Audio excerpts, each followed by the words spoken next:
Enter madman, stage left. The audience rises and holds their breath.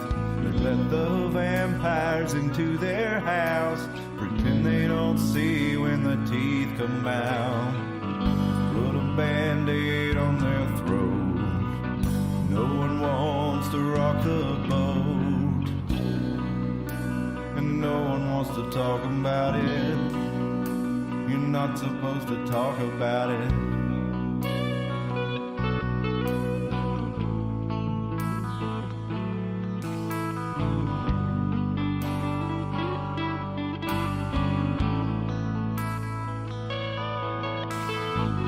The curtain rises and the players come out. Webs of light spinning from their mouths. Start looking, listen for a little while.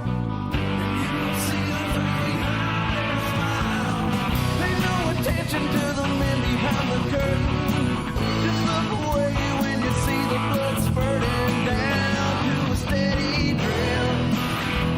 I promise to leave you a little bit. I'll be back for another drink tomorrow. I love the taste of your terror and your sorrow bathing in your blood. It's never enough.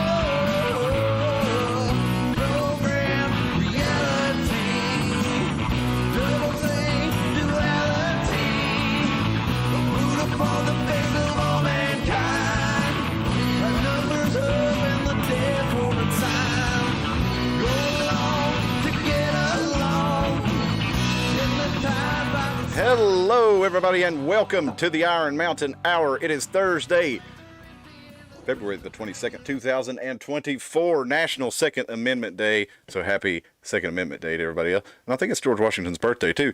I'm live with you here from Carter County, Tennessee, with Aaron Armageddon, joined through the magic of Skype. So glad to have you with us. Please like the video, share with people, especially in the Northeast Tennessee, Southwest Virginia, Western North Carolina area. Get this word out among your friends. Pardon me, I'm catching my breath. I still have to run. I ran to get a drink upstairs, and I still have to bound up them like a kid. And then I'm walking back down. I'm like, yeah, no, I'm going to be short of breath when I start the show. So, what's up, Aaron? Let you talk for a minute. Hey, what's up, man? Not much. Just hanging out, doing our Thursday night show. Pretty excited. We've got some really cool stuff to talk about, and it's going to be good as always, man. Well, please join us every Sunday and Thursday. We'll get into some conspiracy theories and some local history on Sundays, and on Thursdays we'll get into more current events. Tonight we're doing Tennessee news and that kind of good stuff. We got into, me and Dustin did a, whoops, sorry about that, Aaron, I popped you off the screen there. Me and Dustin did a show on Sunday. It was, what was our 119th episode? We did a show on Starship Troopers, and just kind of the annual debate that's had over, is it satire, is it parody, is it brilliant, is it stupid, is it just an action movie? And so we talked about that for an unreasonably long amount of time, about an hour, but I think we had fun doing it. And Aaron, you said you went and watched the movie after you watched the show, right? I had watched it since I was a kid, and it was really good, man. I forgot how good it was. Who was the producers again? I can't remember.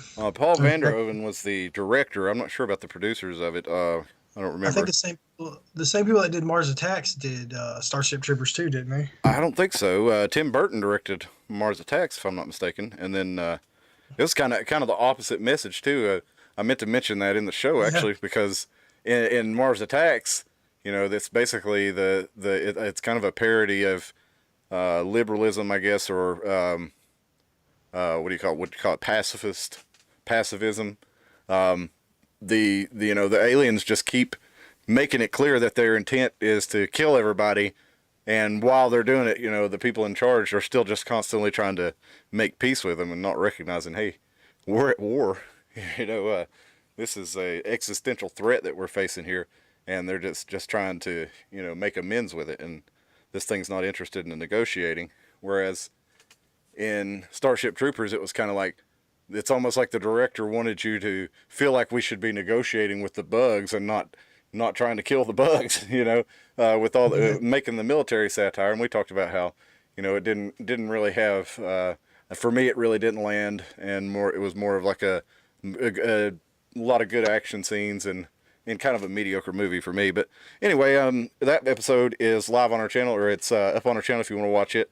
I just wanted to show you, since Aaron had brought it up, I did have a pretty good one. I wanted to tell you, Moog Rogue on Twitter. It's kind of like a Babylon Bee type bit, but they don't do whole articles. They just do like a meme. They're like a meme page, right? And they just do the headlines, which is like the funny part of Babylon Bee and the Onion anyway. Nobody really wants to read the article, even though there's some funny stuff in there in Babylon Bee. Not many people really look at it. So these guys, Moog Rogue, are doing some good ones. This one, environmentalist rushes to conceal cricket flower before surrendering to marauding alien bugs.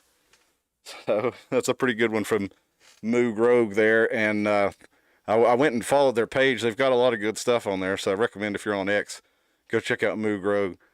Here he is, John Kerry. This is from December. Hates coal because it reminds him of beefy-pawed vulgarians. Local cat suspects she may be adopted. Justin Trudeau is so embarrassing. Canadians now rationing apologies. 8 new Google algorithm search sends individual search results to Ibram X. Kendi for curation. Now that was after a lot of the fiasco that was Google's Gemini AI was released, and people were trying to get it to, they'd say, Gemini, make me a picture of a historically accurate Viking family, and all the Vikings would be like black or Native American or Chinese, not a Nordic among them. They're like, make the founding fathers, and they were all black and like one Native American, and they started trying to get it to like, why are you not putting white people in any of these photos? And they started trying to prompt it to put it in there, and it wouldn't do it when they specifically asked it. And I saw one guy, he did a series of like 16 tweets where he was trying to trick it into making a picture that had a white person in it, and he wasn't able to do it until he said he did make a picture of a Scotchman, and it made 4 or black guys, and then he said, and it's like, here's your results with diverse, or inclusive genders and all this stuff. And finally he said, make a ginger. And of course the Scots, were wearing kilts, and obviously, not the people that you would expect to see as a Scot. But finally he said, make a ginger. And one of the gingers that it made was actually a white person.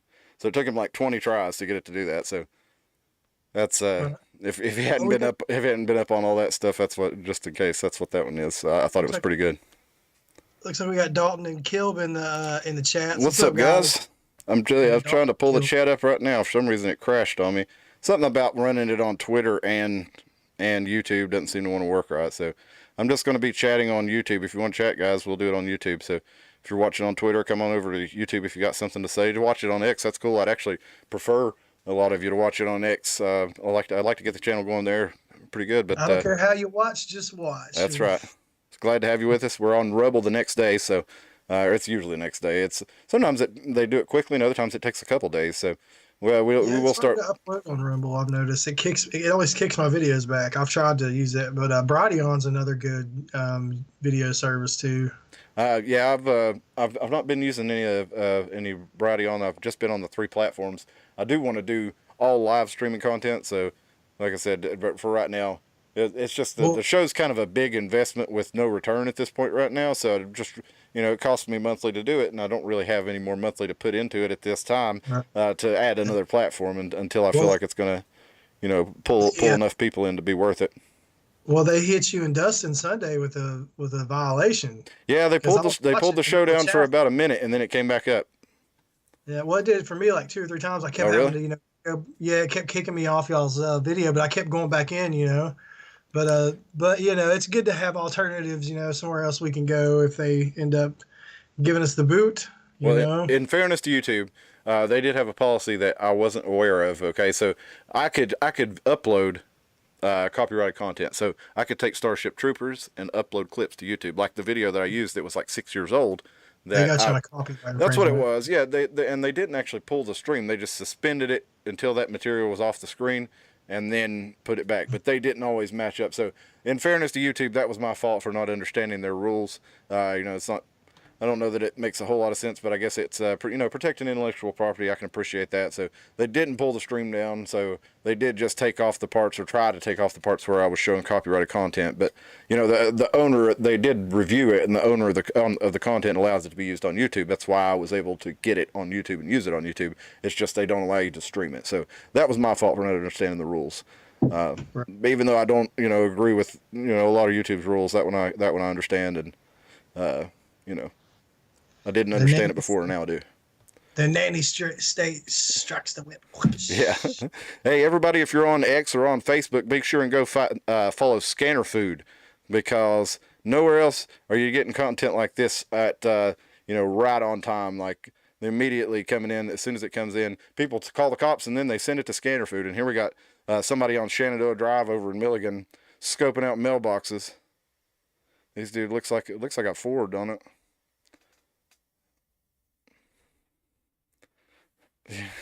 Yeah.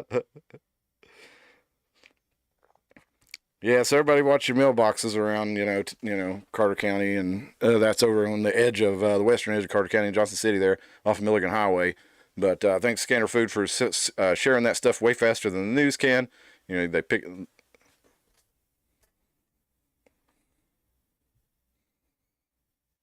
Yep. And Scanner Food, we're glad to have you out there watching us. We appreciate you tuning in when you do. And we always appreciate your content. Thank you for sharing more on X. I do appreciate that. X is honestly not pushing you out in front of me like I would like. I have to actually go and look for your content. But yeah, I understand why you post on Facebook more. You have a huge following there. What, 250,000 people? So keep doing what you do. Everything's great. I'm glad. Want to say thank you for posting more on X, though. So everybody go follow Scanner Food on Facebook and on X. So let's get into the news. You do what?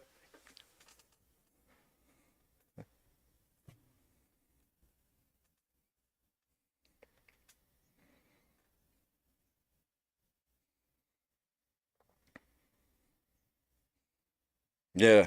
Dude, they get unalived threats by people, like criminals' family members, or accused criminals' family members, well, when they report them, put their stuff on Scanner Food, or, share the call, people will say, this is, you're going to go to hell for doing this, or what you're doing is awful. And, they're sharing information with the community that the authorities are not sharing with us. I mean, yeah, they share it, but in an official way. And it's like, you see it on the news after they do a press conference. They don't tell you right away like Scanner Food does. So we appreciate them for doing that. And, that's right. And Elizabeth and the Carter County News and Priority Alerts, we appreciate y'all too if you're out there. Or Priority News and Alerts. I still can't see the chats, guys, so if you're out there, just pop them in there. I couldn't see the first few, but I got my chat window open and working again, so should be able to read those for you. All right, so let's get into the news. First one I got. Oh, did you? I've got mine pulled back up, so we're good here, and I'll pull it up on my phone too to make sure I have access to it. But the local news here, I'm gonna skip the part where we show the people's faces, because these people are accused, innocent until proven guilty. But this is a pretty entertaining story, and I don't like the idea of, like, Scanner Food and stuff. They're sharing it for community assistance. Well, I'm sharing it because it's a funny story. 2 people arrested after a deputy was bitten in the leg by a dog on Tuesday evening, according to Washington County Sheriff's Office. And they went somewhere on Mayberry Road, and this couple was fighting right out in the middle of the road. They ended up charging them with 2 counts of assault against first responders, disorderly conduct, simple domestic assault, and resisting arrest. And they were fighting when the deputies showed up, and apparently the dog bit one of the deputies on the leg, and then the guy got angry and started showing what he had a gun in his waist, and then resisted being put in cuffs, and said he fought the guys and ended up biting one deputy in the process. So then they sprayed him with chemical agent and placed him in handcuffs. So these people are having a hard enough time. I don't want to be plastering their face all over the place just for shits and giggles or anything. It's because they're already called. Community knows what happened, but that's the classic man bites dog story. You know what I'm saying? Except or dog bites man story. But it's let's get back there. He is, the classic story.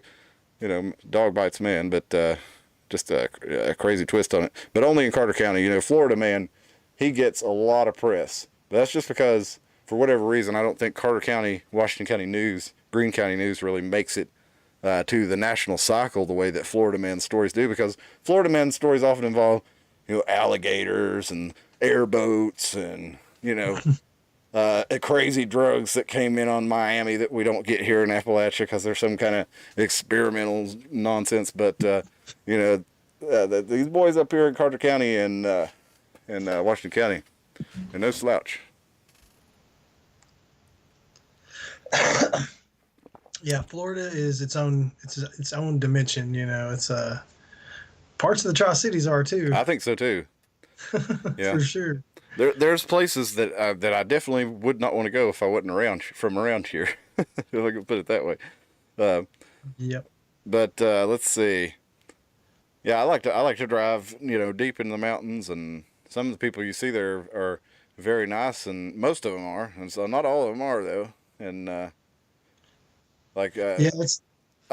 me and B ran into somebody definitely trying to do something illegal, but we kept running up on him on the path, and I'd get just far enough to where I could see him. Yeah, he'd stop in the middle of the path. He flew up on our ass when we were riding. We were riding. It was like snow and ice covered up on the top of the mountain, and this dude comes up there in like a Ford Fusion with bald tires, like a front wheel drive car with bald tires, just like spinning them out like crazy, hauling ass up the road. So I just pulled over and let him get out of the way. I was like, well, I guess he knows the road pretty good because that's what I do. Yeah, I'm like, man, I ain't trying to get this idiot on my bumper. Yeah, so I just pulled over, and it's a one-lane gravel road, so I let him go by, and it's like gravel and mud. Let him go by, and then I went up there. The next thing I know, I caught back up to him because I guess he was driving pretty fast. He didn't think I'd catch back up to him, but he got out in the car and he was starting to do something. He saw me coming, and I slowed down. I didn't want to get too close to him. I just wanted to be able to see what he was doing, and so I stayed back, and he got back in the car and took off and sped off again, like, hauling ass on this tiny little mountain road in a two-wheel drive car with bald tires with, snow and mud and gravel and just hauling ass. And then he did it again. He stopped again, and I caught up with him again, and then he took off again, and we didn't see him anymore after that. But I think he must have drove up there to get rid of something or something, and here he was. I was right behind him. And kept foiling his plan. It's like magnet fishing, These kids will upload these videos of them like pulling these old dirty guns. They'll be like, I'm here in Chicago, magnet fishing is pulling AKs out of the river out there. It's like, bro, like, don't put that on there, man. People put that in there for a reason. Yeah. And it's just Chicago. It's a risky game, but it's just not something you should probably. Yeah, probably not want to be putting that up on. Yes, because whoever hid that might be coming back to make sure that isn't found by somebody who might want to find it. We'll put it that way. Let's look at this one. This is from the Times Free Press of Chattanooga. Lee signs marriage law criticized by LGBTQ plus group. So what this essentially does, without reading you the whole article here, but if you want to read it, it's at timesfreepress.com/news.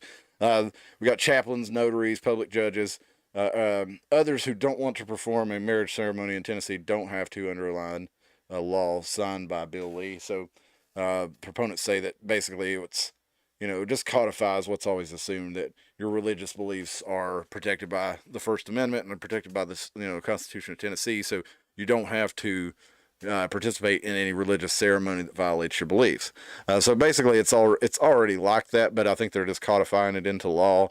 But it does make some LGBTQ groups are saying that it's violates their civil rights or whatever. But the fact of the matter is, they can still get married. They just don't have to force they don't have the right to force someone who doesn't agree, based on religious beliefs with what they're doing, to participate in it. So, yeah,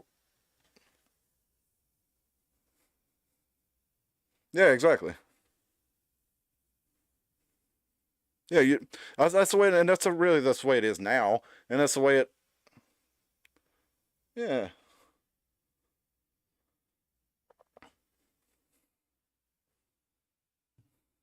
Yeah, right. Yeah, the same thing. Yeah. you don't owe anybody your, your faith or whatever, or to deny your faith to them, especially, that's, people like to talk about their civil rights, but you don't have the civil right to, you have the civil right to choose how you want to live, but you don't have the civil right to choose to make others live the way that against the way they want to live.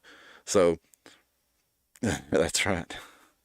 And then you have no rights. So, because guess who's the first against the wall after the revolution? All the little commies that, helped it happen. It had a lot in common with it, yeah.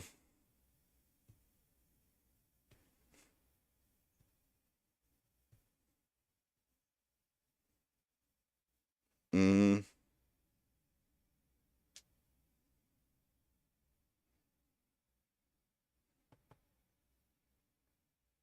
yeah. Well, I don't think anybody's surprised by this in Tennessee. I mean, it's pretty much, like I said, it's more or less a way for. They're saying it's just a codified. I feel like it's another way for the GOP to act like they're doing something that Tennesseans want, because I don't think any Tennesseans are really like, this is high on their priority list. If you ask them if they support it, a lot of them probably do, but you're probably not. You probably don't have a lot of Tennesseans like calling their state representatives and asking for this, or calling the governor and asking for this. They're probably asking for more things like, we need you to do something about illegal immigration. That's probably the a lot of the things on a lot of Tennesseans' minds. And there's, one of the things is like a lot it's happening in the big cities right now, especially because that's where, the Nashville area, that's where a lot of the criminal aliens who come up into Tennessee, a lot of times where they'll go is the city centers. And like especially in blue states in particular, they'll go to like New York City. Right now they're overloading the city services in a lot of these big metropolises, and so they're starting to come into places like Nashville, and you can't blame them for wanting to come there. All right, so let's get that other right off. They're human beings. Can't blame them for wanting to come there. But the matter of fact is, you can't just flood a population with, what is it, 7.3 million people in 3 years, and that's just the ones that they've caught and counted and then let go. Not even counting the ones that get away. So let's just say conservatively 10 million people added to the population. We're at the highest, it's the biggest population growth we've ever had in the United States, and it's almost all from criminal aliens and their children, or some of them are refugees. Most of them are not. Most of them are crossing the border illegally, and the government arrests them, but then releases them pending a court date. And they're so backed up, it's going to take years. And I forget who mentioned it, but a lot of the common talking point is, oh well, they're never going to come back to their court date. But it's kind of like, oh, they probably will, because by that then they'll have been in the country like 7 years. They'll have kids who are citizens, so when they come back to court, they're going to have a pretty good case of saying, hey, you should just let me stay. And 7 years from now, you think a court is going to be able to really? I mean, think how hard it is to deport somebody right now that's been in the country for a while. It's just not happening really. And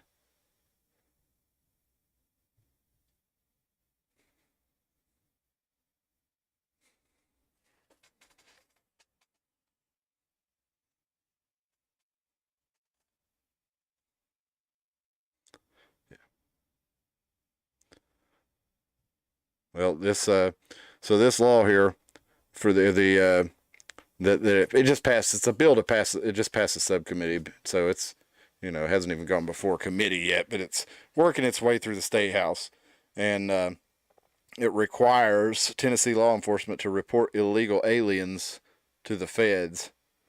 And I see that, and I'm just like, okay, it says it requires rather than authorizes law enforcement agencies to communicate with the appropriate federal official regarding the immigration status of any individual. Um, that's what I'm saying, man.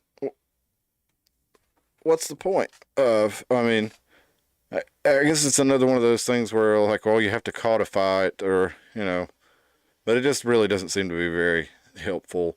I mean, you need to have some balls and be like, okay, if you arrest a criminal alien and they are in the country illegally and they have committed crimes and you arrest them, Tennessee needs to say, hey, we're just going to put them on a plane back to wherever they came from and deal with sitting extradite them to whatever the country they're from. So they've broken the law here. They're no longer allowed here.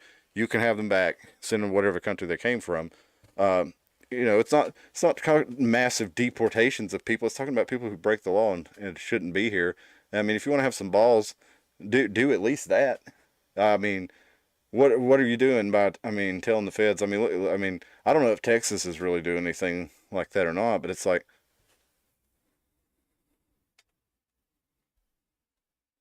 yep,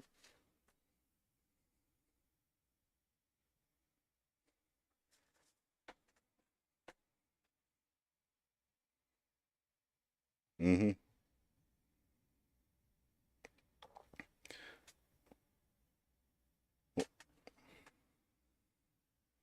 yeah, invaders or whatever.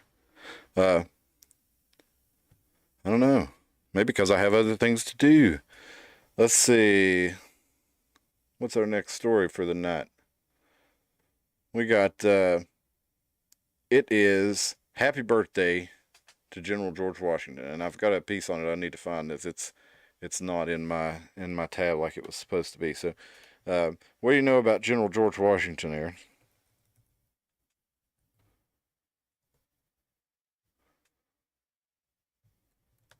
Well, George Washington was also a Class A badass. We talked on this show about how he crossed the Delaware in the middle of the night on Christmas, and attacked the British there and actually turned the tide of the revolution. The dude lost so many battles, but guess what?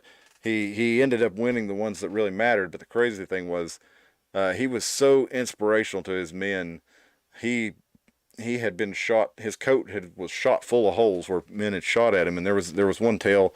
It was written down. I can't remember the source of it, although it was from an Indian tribe that was fighting with Washington, and they were fighting on the side of the British, and they were fighting against Washington, and they were talking about just how in awe they were at him, and they were shooting at him, and they all like aimed right at him, and it's like their bullets were going right through him, and they're like, this man is a great warrior, and we decided to just stop shooting at him and just retreat because this man is an honorable and great warrior, and he's obviously God's on his side because we can't shoot him, so we don't want to be against God, so we're not going to be against George Washington.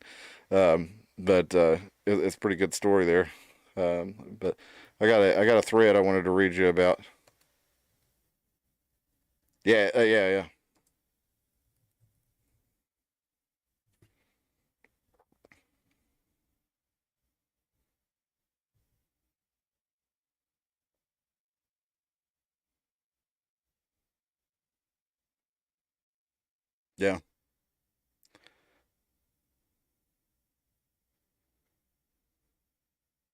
yeah,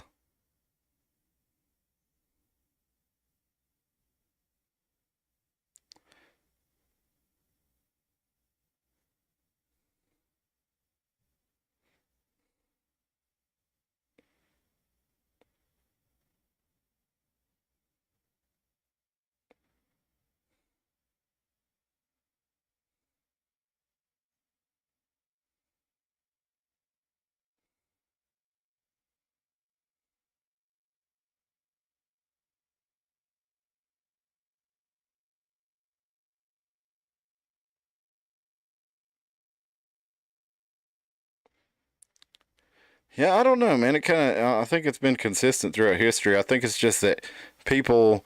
One guy broke it down into like, yeah, there's kind of like there's normies, right, which is like 90% of the population, and then 5% of the population are psychopaths, right? That try to control, and they use the 90% of the population against the other 5% of what populations, which is like the schizos and the autists and, people like us. So there's a certain amount of us that are crazy, and they look really crazy to the normies. So the psychopaths know how to act like normies, so they blend in with them, and they try to convince the normies that the schizos are the ones that are out to get them. But it's really the psychos. Now this is not my original idea, but it was I mean, it's as far as phrasing it like that, but I think it's a good way to understand kind of the system that we're in. And I was talking to a friend of mine earlier, and we were talking about, it's not really, it's not that we're not up against a force that we can take some sort of direct action with. And I don't mean anything kinetic or physical. I just mean like direct action against via the, even using institutional power, using government legally and things like this, because it relies on the 90% of people who don't pay attention to what's going on, just kind of, they might catch the evening news where they get like 2-3 sentences on each topic, like, where they believe, well, it's on the news, so it must be true. And then you have, even after the whole fake news thing and everybody not believing the news, and so they don't want to listen to the news because the news lies about Trump.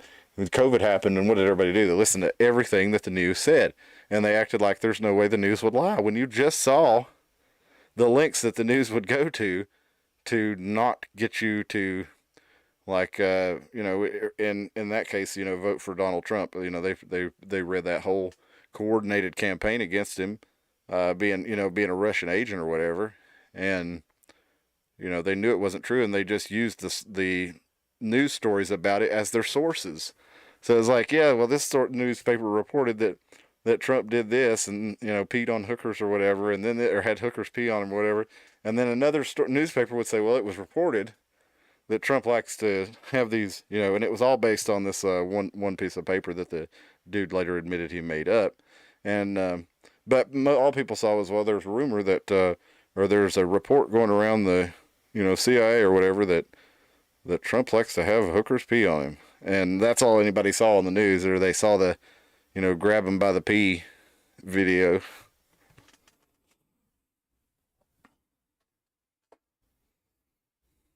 Yeah.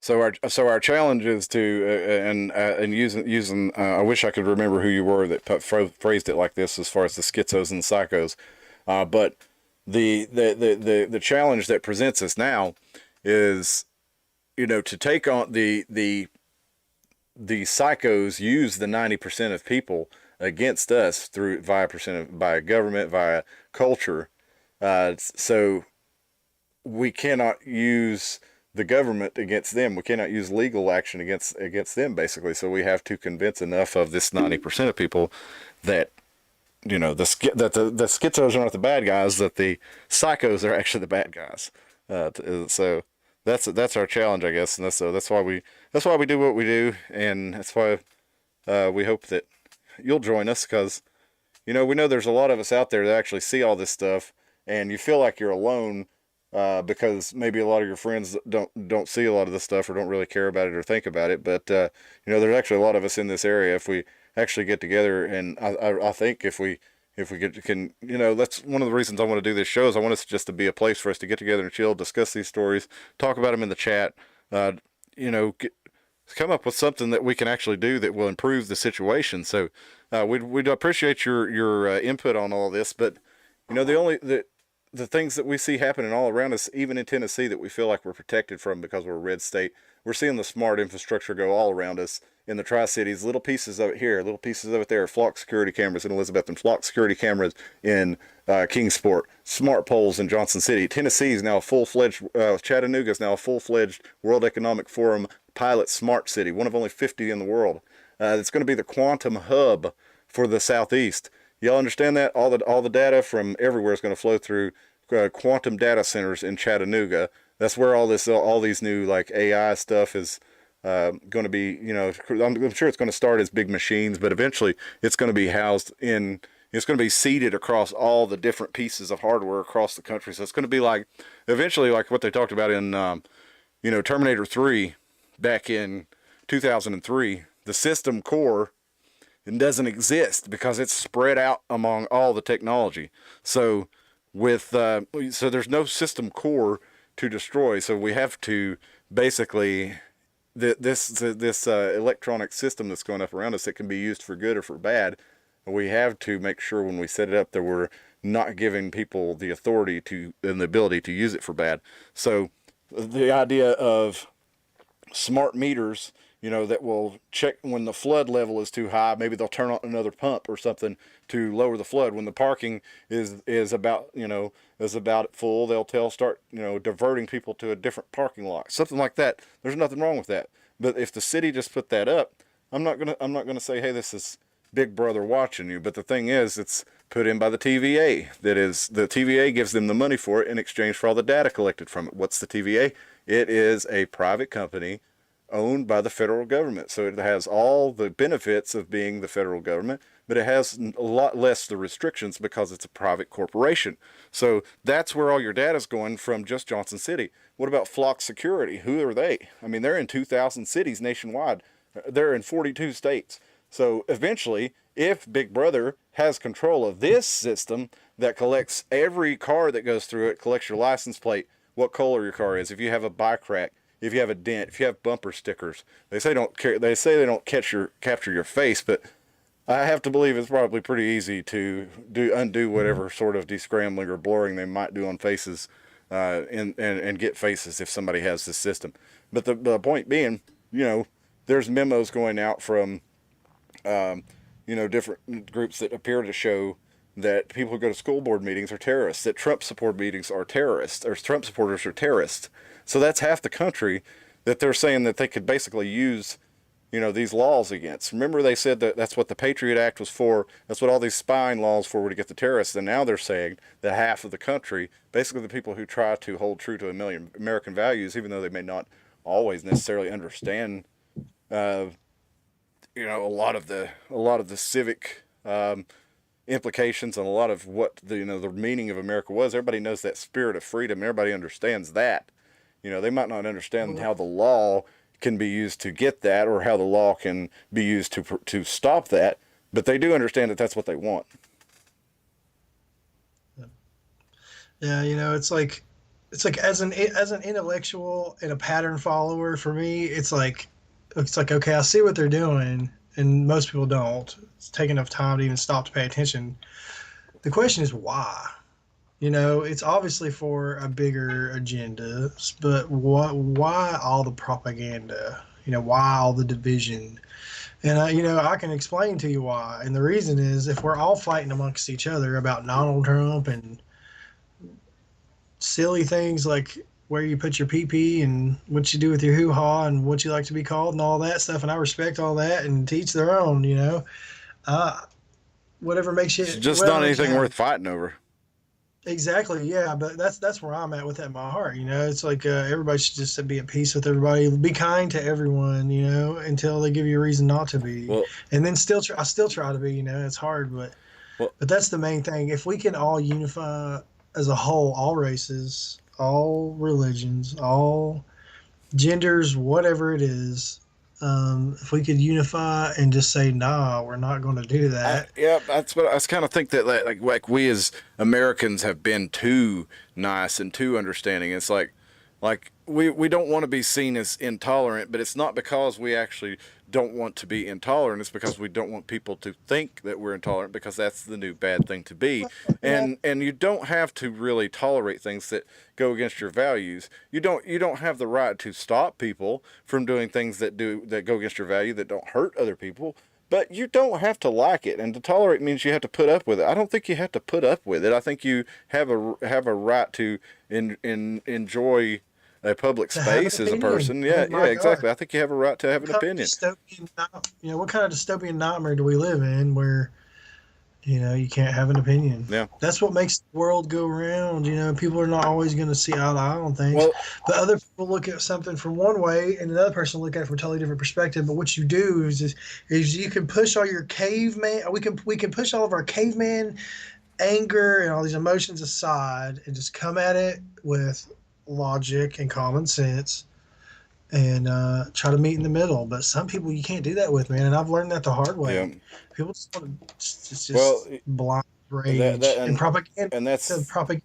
yeah, and that's know? the trick of turning the 90%. They divide them in half and turn them against each other, right? So they can't, because if that 90% worked together, then they would be able to, live a lot more freely and not be under the thumb of, what 5% of the people, probably not even really that many percent, but Yeah. it, But war's like disco right now, and they're just going straight head first, full throttle, straight into all this war. And I wonder how it's sitting on certain people. Which when all the things that they said were going to happen happened, but it wasn't under the same person they said was going to do it, and that's my problem. It's yeah. like it's a hard pill to swallow, and some people would rather just shoot you and run away. Well, You know what I'm saying? Kind of mentality. You know what I mean? Like it's like this makes me uncomfortable. I don't want to face yeah. the. Nobody likes to be worse yet, wrong. they'd rather have somebody else do it and run away. They like want to run away, Yeah, exactly, and have the government do it, and rather than doing it themselves. But let's. But where they've got people's control of so many people's minds, like you're talking about that 90% of the sheep out there, where they've got control of their minds. I could easily see how they could easily do what they did to the Jewish people during the Holocaust, and it wasn't just Jews; it was all kinds of people. Yeah, they killed Anyone 6 that million wants to- Poles too. Yeah, that's what I'm saying.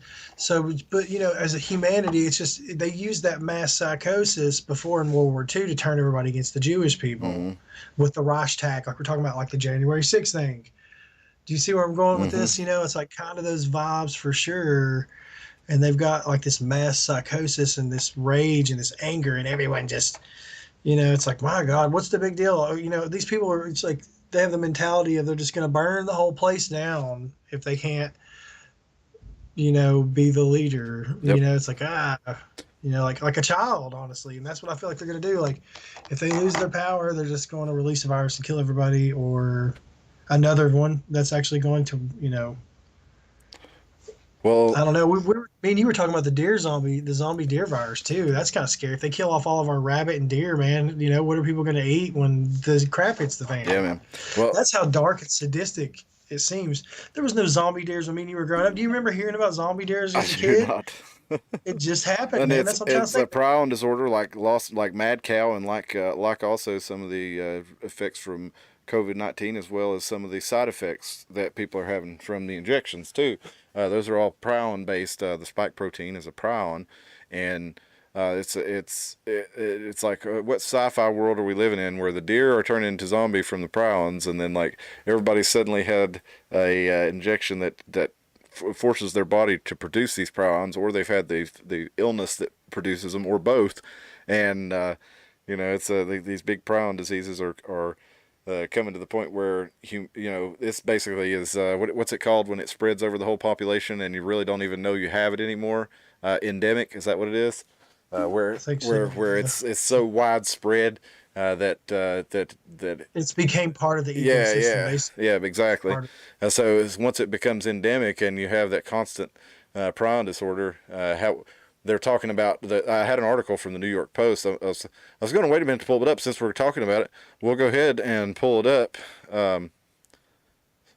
from New York Post about chronic wasting disease. And this is now the New York Post does a lot of like sensationalist kind of headlines. I mean, they are a real good journalist publication, but they also have kind of sensationalist stuff in it too. They were the ones that broke the Hunter Biden story, and it was that was real journalism, and they're doing a lot of real stuff, but they're also doing a lot of stuff to get clicks and keep their doors open, because we're seeing all kinds of news outfits, mostly the woke news outfits, like Vice News is closing down the website. None of their articles are going to be online anymore.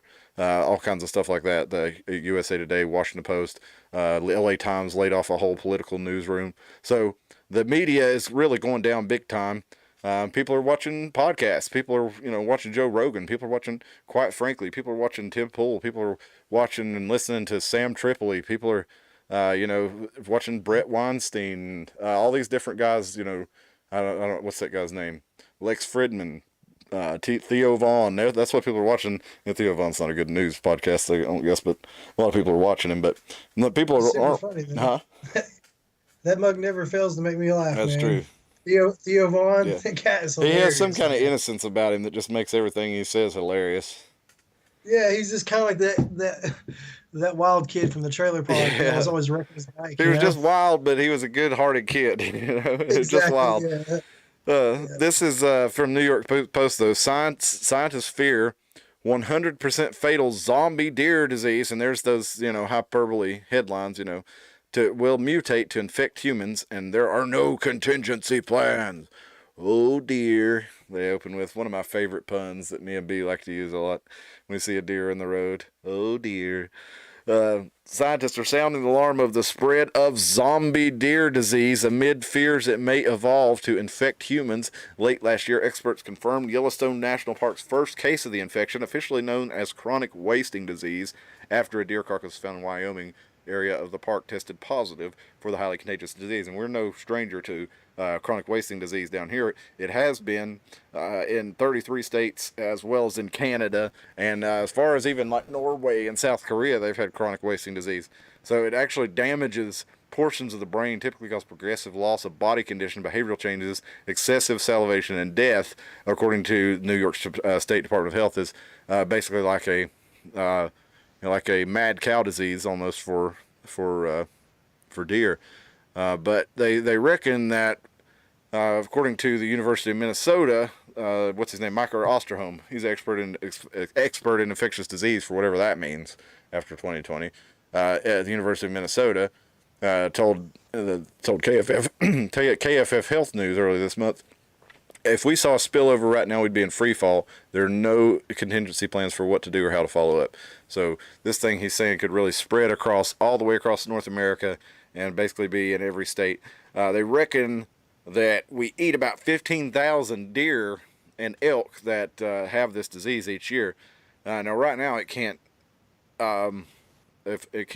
infect humans, but these guys are saying that doesn't mean it may not mutate. Because it's full. They said it's like these prions, these misfolded proteins. Well, it's probably something that's got out of a lab again. Yeah, That's what I'm saying. None of this stuff existed until like the 80s. All this crazy stuff. Like, I don't ever remember hearing about this stuff. It's like it just didn't exist. Like the thing we won't speak of that pretty much like caused people died because of it. Yep. They got so depressed they did this or that, or they just died from the actual thing we won't speak Yep. of.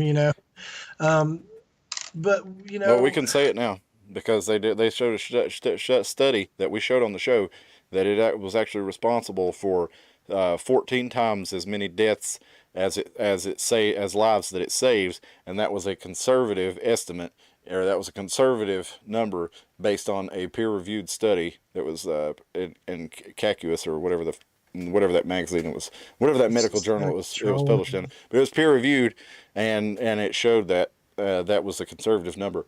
So we're allowed to say that on YouTube now. I shared it on the show, and it wasn't taken down. And props to YouTube for letting that content out now. Finally, I don't know if I should really give you props because you wouldn't let it up when it was important, and never give them anything. They'll as soon as I've noticed that as soon as I say something like that, I'll get let down about it. But it's a serious problem, though, man. There's somebody with power needs to step up and say, look, there's no BIO labs allowed anywhere. If you're caught doing it, dude, hell's going to come down upon you. Yep. You know what I mean? Like the Night Stalkers are going to come get you. You know what I mean? Like the boogeyman going to get you.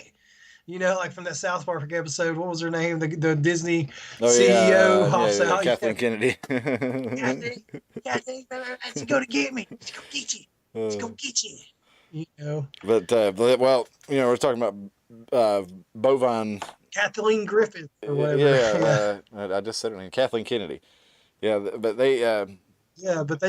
That's what we need to do. If we can shut that down and figure out a way to end lobbying, that's the main thing. If we have to figure out how to get people who are the benefactors from this crooked deals to vote on laws to change things. If we can get the regulations fixed and the laws, that's how you have to do it. But you have to present bills to these people who are not. Unfortunately, you have to start from the local. You have to start from the local level and work your way back up. It's I don't think it's anything you can start at the top from, really.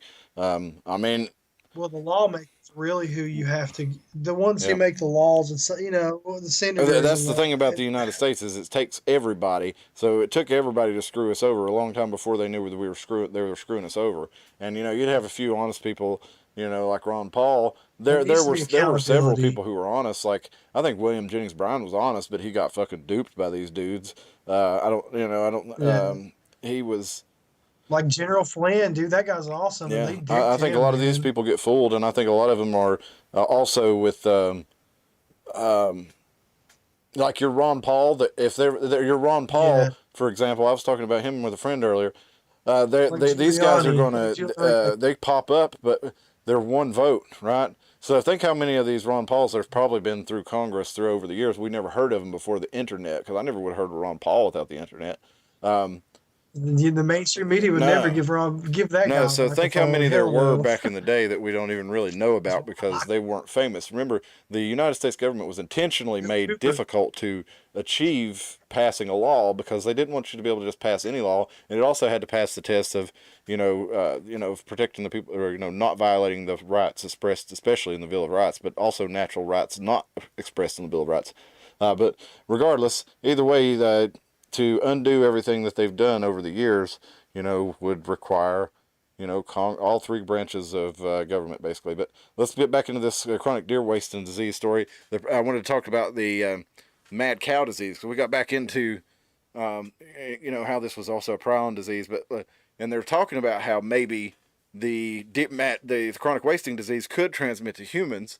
And as an example, Sabine Gilch, he's a researcher at Calgary's University of Calgary, explained how mad cow disease, which was bovine spongiform encephalopathy, if you remember that, jumped the transmission barrier from animals to human. He said during the mad cow disease crisis, it was transmitted through contaminated meat or food products to humans and caused a new form of human prion disease called Creutzfeldt-Jakob disease.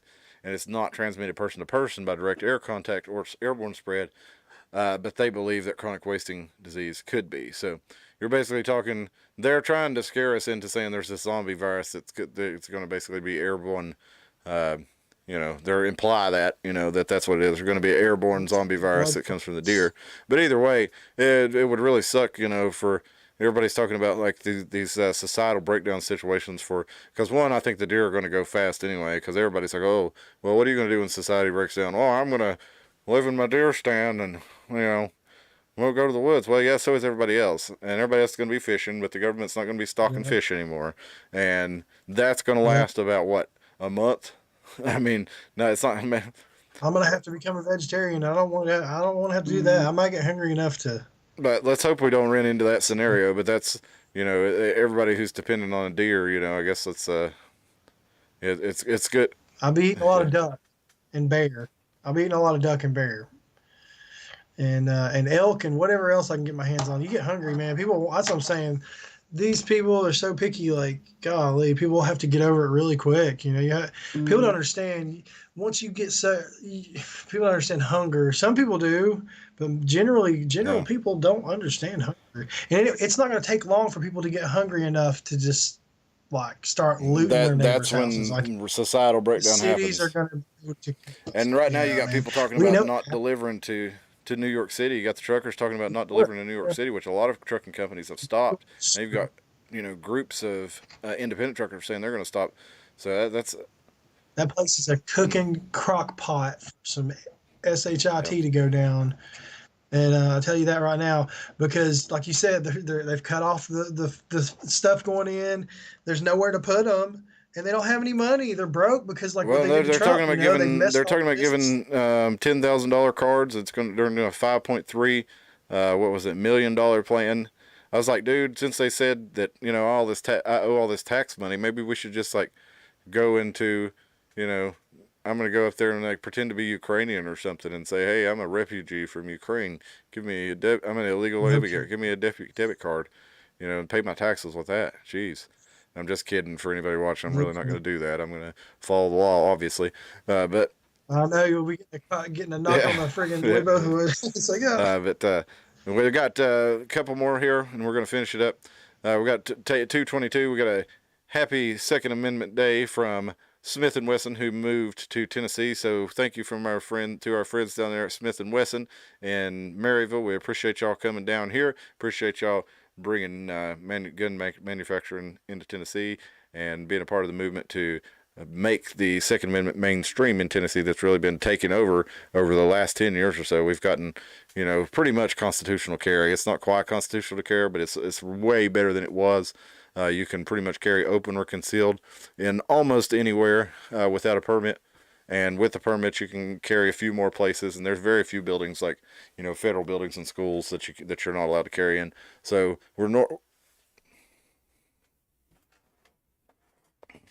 yeah.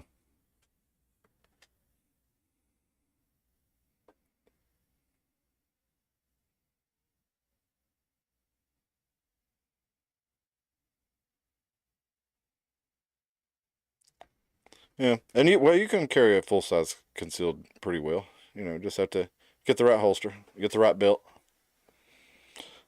But let's go on to our story about George Washington. This is a post on X from the redheaded libertarian Josie on X. So here we go. Walk with me as we celebrate President George Washington. George Washington, who frequently rode into hails of bullets, had 2 horses shot out from under him, and would wear his coat laced with bullet holes to inspire his men.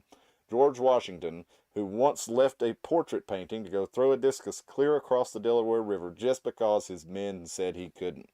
George Washington, who could outdrink, outdance, and outfight any human being. George Washington, mostly self-taught scholar and military genius, who survived diphtheria, tuberculosis, smallpox, dysentery, malaria, quinsy, carbuncle, epiglottis, and pneumonia. George Washington, who brought variolation to his troops with the smallpox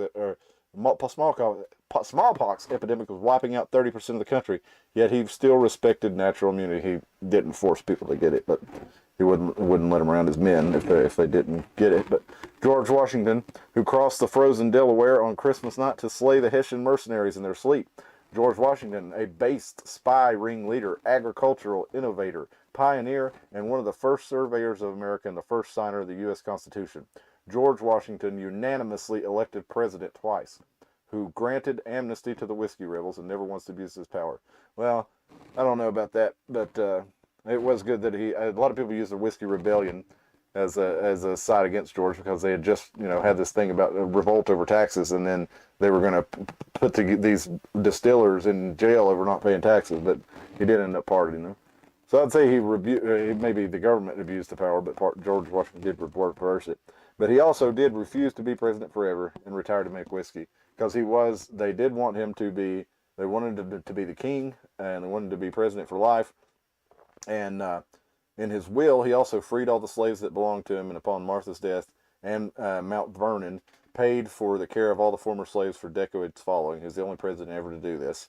He also gave us our greatest farewell address in the history of our nation, which warned Americans against the danger of political parties and implored us to remain neutral in foreign conflicts and to celebrate our achievements. George Washington, the original American badass, and portrait based on true events. And there he is with his minigun and American Eagle. So, George Washington, thank you, sir. And quite frankly, on his show that I've mentioned before, he does a thing on Friday nights sometimes where they read from George Washington's manners. He wrote a book on manners when he was, I think, 14, about the way a gentleman ought to conduct himself, the way a scholarly, military-minded man ought to conduct himself in public affairs and his personal affairs also. And it's actually it's a really simple, Washington, he was a smart young man, and he had a lot of smart older men around him, and he paid attention to them, and he studied what they did. And that was his school. He didn't go and read some stupid book that where he had to memorize something to barf back up onto a piece of paper or now punch into a computer screen, and click select, and you got that wrong, well, go back and try it again and select the other one until you get it right. You don't remember any of it. That's how they're teaching kids these days. And they're saying, oh well, they got 100% on the test. Well, good job. Even though they had to try his question like 5 times until they ran out of multiple choice question answers, and they didn't. But it's not the kid's fault because nobody taught them. But they're just like, here, just do these things. That's how you learn. But yeah, George Washington, he watched the older men around him, the educated, and he watched the the businessmen around him. He watched everything and he learned from it, and he made a diagram, a book for success in dealing with other men and in women and your endeavors, publicly, socially, and conducting yourself as a person. And so, a lot of people might be kind of amazed that he did this at 14 years old, but it's not like he just came up with all this on his own. It was brought to him by the men that came over. That original spirit that really founded America. Of course, Washington's was British initially, but it's the same spirit though that lives on within all of us, that yearn for freedom. And Washington had the balls and had the wisdom to actually make it happen. And it didn't take long for people to start screwing it up by just a couple presidents down the line. It had already gone pretty haywire, but at least George Washington got us started on the right track, and maybe we can get back there one day. But I've come to decide, even though I've long been a libertarian or anarchist, there's no case where that happens. Like, that's something you have to work towards. It's like I think it was, I can't remember if it's Thomas Jefferson or John Adams that said, the Constitution is wholly inadequate for, and it might have been Benjamin Franklin, a society that's not religious and moral, right? So if people don't care about these laws and people don't have the culture needed to make this stuff matter, it's not going to matter. So that's basically where we've devolved to now, where we don't have the education, we don't have the understanding of why we have these laws, we don't have the understanding of how our society got to the way it is. So now we're doomed to... We're back in the Babylon cycle, Babylon is actually, it's not even really just one city. It really represents like the fall of civilizations like Rome. Rome could be considered Babylon, it's just a Babylon, and I feel like we're there where it gets to the point of degeneracy, public degeneracy, lack of concern for children and the weak and the elderly.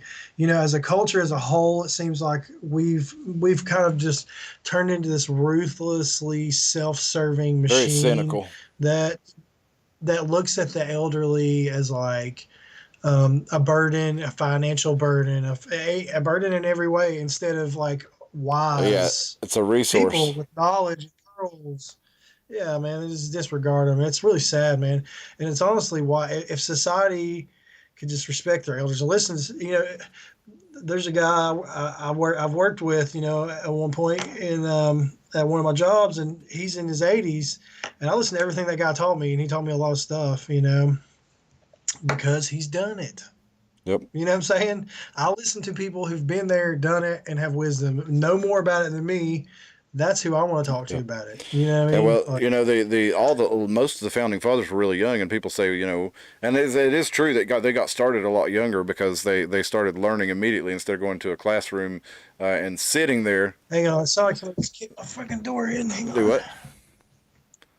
Oh, I guess he's got to go check something out. So we'll finish it up for tonight. I've got one more story I do want to bring up. Unfortunately, this one's pretty awful, but you can. I'm not sure what we can do about this as far as who we'd have to reach out to make some sort of difference on this, as far as because it's ultimately up to Vanderbilt Medical Center. So pretty sure that's it's a University of Tennessee. Is it University of Tennessee Vanderbilt, or is it a private school? I'm not sure, but there's a medical committee in Vanderbilt that votes against this woman receiving a heart transplant. Okay, now, of course, we understand there are a limited number of resources, especially when it comes to organs. Like, there's only so many hearts out there that are going to work for somebody.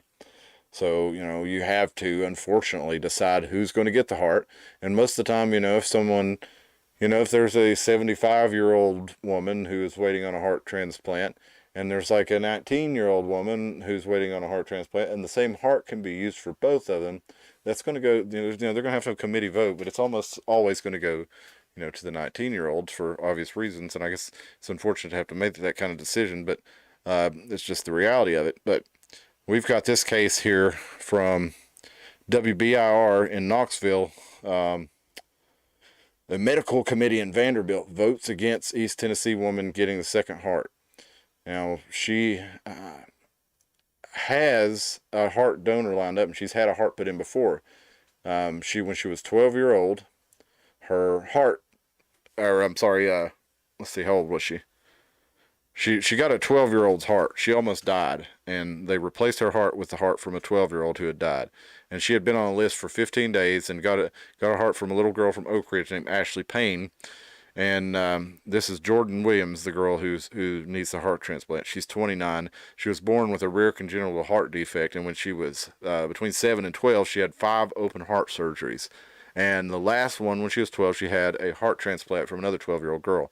Now, most organ transplant last about 10 years, but Ashley's heart has beat inside Jordan for almost 17 years. Now, Jordan was working as a vet tech at the Young Williams Animal Shelter, and she was taken to Fort Sanders Regional Medical Center, and she had code blue 3 times while she was there, and they found she had cardio allograft vasculopathy, which is something that usually affects heart transplants with patients within the first 10 years. But now here she is, she's needing a heart. She's 29 years old, and the 60 Vanderbilt Medical Staff Center voted against her, putting her on the transplant list. But okay, so you got to make hard decisions, I understand. But what was their reason for making that hard decision? It's all right. I was telling them about the chick, this lady Jordan. I'm sorry, Jordan Williams, or Jordan Hensley. Her mother's Jessica Williams. I'm sorry, Jordan Hensley, the woman in Vanderbilt who is going to be denied a heart transplant. And I was just about to tell them why she's going to be denied a heart transplant, and acknowledging that difficult decisions have to be made. This is how they decided that she did not get to be on the list for a heart transplant. The committee's reasoning. Quote from WBIR 10, the committee's reasoning for not giving her another heart includes lack of medical insurance and a small amount of THC that was found in her system. So they could save this girl's life. But they had a big vote, and they chose not to save her life because she didn't have medical insurance, and she had cannabis in her system. It is, but that's why they didn't. Ultimately, that's why they didn't do it, because it comes right down to it. She had a grant, right? That was going to allow her to get it, apparently. And if she had medical insurance, she would not be able to get the grant that would pay for her heart, right? So she wasn't able to have medical insurance and get the heart. And then, so it ultimately comes down to, they, like you said, they use the THC as the cop-out maybe, but I just think that's, either way, this is a 29-year-old woman. This is a 29-year-old woman who you could save her life. And you got 60, and not even putting her on the list, right? They don't even want to put her on the list. It's not that they, decided an 8-year-old girl needed the heart more than her, so they were going to give it to the 8-year-old. They're saying, no, you don't get to be on the list because you don't have medical insurance, which, if you got, you wouldn't be able to pay for the transplant. And 2, because you have used marijuana. And she says, where does it say? She was had back pain and did not want to take opioids and took it to manage the pain. Okay, well, if she says so, I mean, that's no reason not to take her at her word. But either way, marijuana is legal in like most of the country now. There's THCA or whatever that you can buy a legal product that what is it, that you burn it and then it turns into regular THC or something like that. But it's legally distinct from it until it's been burned or something like that. So you can buy that at the gas station. Yeah, like you said, the cat and mouse game. They're always changing the rule and always updating the product. But anyway, in Virginia it's legal. They have pot stores in Virginia. It's just insane to me, man. Yeah, I heard they closed them down. Yeah, I heard they closed down a couple of them, and I had some people saying, "Oh man, we should go up there and check it out." I was like, "Nope, I'm not going up there and having my vehicle in there or see them having my face in those places." Because it's like a legal gray zone right now. In Virginia it's legal, but retail sales still aren't officially legal, and they're not technically doing retail sales. They're following the law, but the cops, they don't. I guess the legal system, not necessarily just the cops, but they're not real happy with those shops apparently. Even though they're following the law, I think they're still trying to, like you said, a game of cat and mouse, trying to find a way to get them on something. They'll get them on taxes if they need to, like they did Capone. Hell. But honestly, I don't know the. Man, Aaron, you keep disappearing, and I don't know why. But I honestly don't know why. They're the best way to go about it, but to get a hold of Vanderbilt, or I don't know what their board or whatever it is that controls that. If anybody can give that information, we can share it on Twitter. We can share it on the channel. I just really feel like that we should try to do something to get the lady put on the list or something. Well, it's disgusting, man. I still feel young as hell, and I just turned 37 a couple of days ago. I was gonna say, like, my birthday was almost on the 2A day. I was like, happy birthday, man! I didn't even know it was your birthday. Yeah, it was the 17th. So I'm 37, and this girl's only 29, man. She's not even in her 30s yet. Like I said, and I still feel super young, but she's like way younger than me. It's just really sad, man. It's really not cool. She's obviously got health issues, and like she said, she didn't want to take pain pills. It's like, oh, sorry, you have to die now because you used a plant and you didn't use our drugs. That you have an endocannabinoid system in your body, that your body was designed to absorb the compounds of this plant. Abraham Lincoln said that he smoked his hemp pipe every day on his porch. Yep. That was one of his favorite things to do, was to sit. Abraham Lincoln smoked cannabis. He's openly said it. It was different back then, all the ropes and sails on the Mayflower were made. Well, that's what I was getting around to. Our nation's founder, whom we just looked at a story about, George Washington, grew hemp on his farm at Mount Vernon. Yep, George Washington. If you think he didn't smoke it, then I think you're crazy, because people were smoking it. They were using it for industrial purposes, but they knew it can feed us, clothe us, and you can make hempcrete, which is like concrete. You can eat it. It's super nutraceutical. It's just an herb. Like all herbs have their nutraceutical benefits and different things in them that have different things that will benefit you. Can affect your health, in a positive manner. I mean, and even Washington was basically trying to grow what was going to be a good cash crop.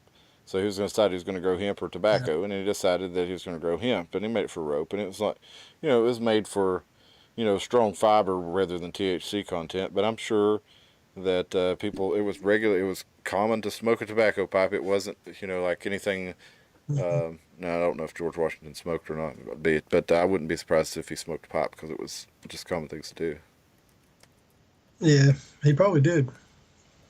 Let's see if he actually smoked a pipe. Yeah, hemp. Yeah, he had his own famous tobacco pipe that's in Mount Think Vernon about all Museum. all the industries that cannabis threatens. You know what I mean? Cannabis threatens the cotton industry. Cannabis threatens the pharmaceutical industry. Cannabis threatens the food industry. If it threatens a lot of industries, concrete. You know what I mean? Like it can clothe you, feed you, and house you. And it's natural. And think about all these chemical companies and these plants that are just totally taking a fat dump in our communities and our rivers. I don't even eat the fish. You can't. It's already polluted. There's too much stuff in it. When they don't have to, they could literally just use hemp. But no, they got to have all these paper mills that stink like ass. And man, I don't even like Charleston, because when you go there, it smells like Eastman. And if I'm not mistaken, Savannah may have some paper mills in it too, but I know the last time I was in Charleston, it stunk. Like it made me want to throw up just breathing that air in, And I was just looking up here, and it's sad. They have to monopolize and make everything. Washington did smoke a pipe, so I mean, I imagine if they had like had his personal pipe and it tested positive for hemp or something, we'd probably know about that. But you know, he did smoke a pipe, but um, They probably had throwaway pie. You know, they probably made them out of like corn cobs and stuff. he They probably probably didn't had a last nice very one long. too, though. If it was, you know, somebody like George Washington would Yeah, have had he's a the nice one. president. I forget. He would have had a nice pipe, I would say. He probably had But a then again, never blacksmith, know. like a, He you was know, not one for like indulgences either, so wouldn't be one to really to have a nice fancy pipe. He didn't really think himself worthy of fancy things. well, and back then it wasn't as strong. You know, back then it wasn't as strong. Now they've bred it hybrid and hydroponic and stuff.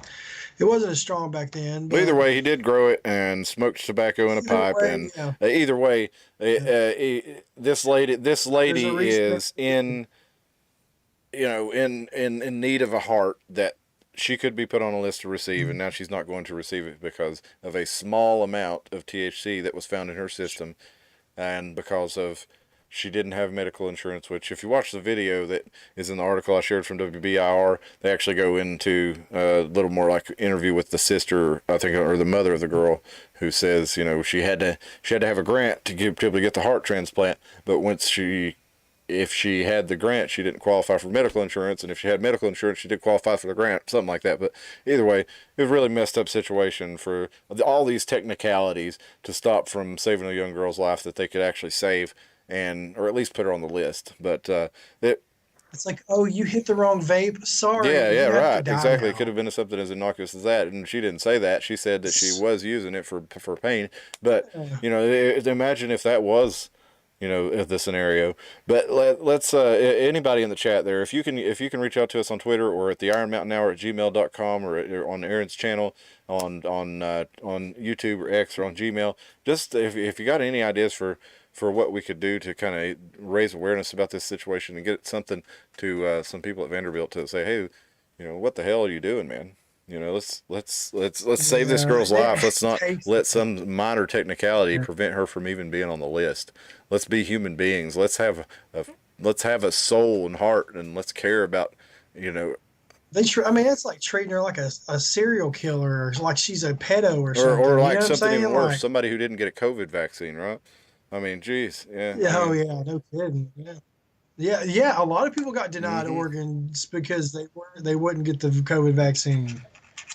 But those prions you were talking about with the deer virus and stuff, you know, those prions, I can't watch the videos. I mean, and I've got an iron stomach, but I really, Yeah, they're gross. truthfully, I watched this whole video with these doctors, and actually these guys were embalmers, and they were showing the stuff they were pulling out of all these people dying. Dude, it'll make you sick. Just these huge blood clots. But they're not even like blood clots. They're like prion, like you said. It's like meat. the You know, I don't know. It looks like a big worm. I've seen videos. I've seen videos of those deer walking around, and half of their guts will be hanging out and rotting, and they'll still be alive.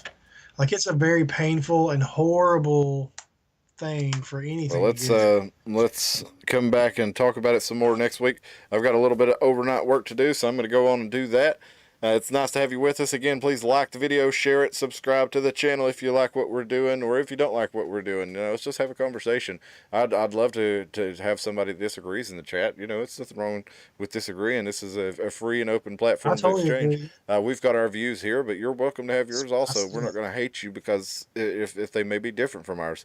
But anyway, it's glad to have you with us. Get your friends and family. Let's all get together and make this a place where we can hang out and discuss these issues that are affecting us on an everyday basis. Let's, you know, all of us that kind of see parts of the bigger picture, let's all get together and let's put it together, and then let's put it together in a way that we can share it to where we can show other people around. Like this story right here with the girl with needing the heart transplant with Jordan Hensley. That's something everybody can see and be like, hey, what the hell? This is wrong, right? So there are still things that will can get humanity to coalesce behind them, and when they see something that's wrong, like a young girl whose life could be saved, not being saved because of bureaucratic technicalities. Together we can, unification and people coming together is the only way we can really get things. And this is something that's easy to see that's not the right thing. So let's. What if it was your sister? Yeah. What if it was your sister or you, or you know what I'm saying? Like, that's the way I look at things, and I'm really glad that you're bringing this up and trying to give it some exposure and try to get people to help this chick, because what if it was you? I mean, it's just it's And sad. it really could There's be someone. it really could be anybody, like you say. And but there's a lot of other things that we need to get behind to change as far as a society. But this is an obvious one, man. This is something that we could actually Yeah, share it with people and them not say, "Hey, you're crazy." This is something that is easy to see that we can help with, or that somebody should do something to help, and we can share this thing. We can demand that they actually do something about it. So I'm gonna clip yeah, this it's video. If disgusting. y'all want to clip it up, you can clip it up through YouTube, man, and share it on your own YouTube pages and things like that. And just like clip the part at the end where we talk about Jordan Hensley and what can we do for her. But I'll put something together that'll be easy to share. That'll be like a minute long or something like that. So you can get that out um, and share it around. But anybody, hit us in the chat, hit us in the email, hit us on Twitter. We'd love to have you back on Sunday, and we will see you then. And then Aaron and I'll be back together via Skype next Thursday. Thank you so much, everybody. Have a good night.